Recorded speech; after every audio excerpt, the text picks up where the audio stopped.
জামায়াত ইসলামীকে বলবো যে আপনারা একটু সংস্কার বিষয়ে একটু বেশি করে পড়াশোনা করুন। সংস্কারের কথা বলে তারা মুখে অন্তরে তাদের ভাওতাবাজি রয়েছে।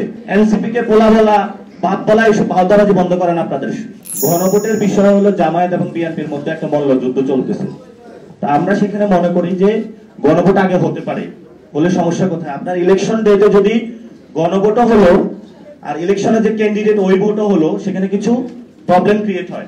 কারণ 300 আসনে এরা জনগণ যায় না, এগুলো হলো গডফাদার যায়। 300 আসনে বাংলাদেশে কোনো ভালো প্রার্থী নাই। ফলত এই গডফাদাররা মানুষকে আইনা অস্ত্র তাক করে বলবে যে জুলাই সনদের জন্য তুই ভোট দিবি না, ভোট কেন্দ্রে আসা যাবে না। ভোট কেন্দ্রে তারা ককটেল নিক্ষেপ করবে, গ্রেনেড নিক্ষেপ করবে। এই জন্য হলো সরকারের আগে নির্বাচন কমিশন, একটা অথর্ব মার্কা বাংলাদেশ একটা নির্বাচন কমিশন এই সরকার গঠন করেছে। এই নির্বাচন কমিশনের সক্ষমতা যাচাইয়ের জন্য আগে গণভোট দেওয়া যেতে পারে। এই যে জামায়াত ইসলামী হলো লোয়ার হাউসে যে পিয়ারের কথা নিয়ে এসেছে, আমরা মনে করি যে এগুলা সংস্কারের কথা বলে তারা মুখে অন্তরে তাদের ভাওতাবাজি রয়েছে।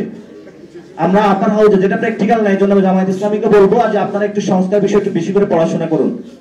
আপনারা বড় বড় করে মাঠে গিয়ে স্লোগান দিলে হবে না, আপনাদের একটু পড়াশোনা করতে হবে। আপনাদের যথেষ্ট পড়াশোনা ঘাটতি রয়েছে।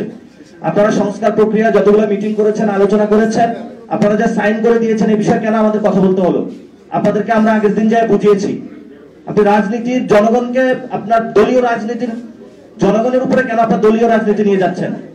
এজন্য তাদেরকে বলবো, তাদের সামনে যথেষ্ট একটা সুযোগ এসেছে। এমনি তারা 71-এর সময় একটা অনেক বড় আকাম করেছিল বাংলাদেশে। এই সময় তাদের সামনে সুযোগ এসেছে। এই সময় আপনারা জনগণের পক্ষে দাঁড়ান। আপনাদের সাথে এই যে এনসিপি কে বলা বাপ বলা এইসব ভাওতাবাজি বন্ধ করেন আপনাদের।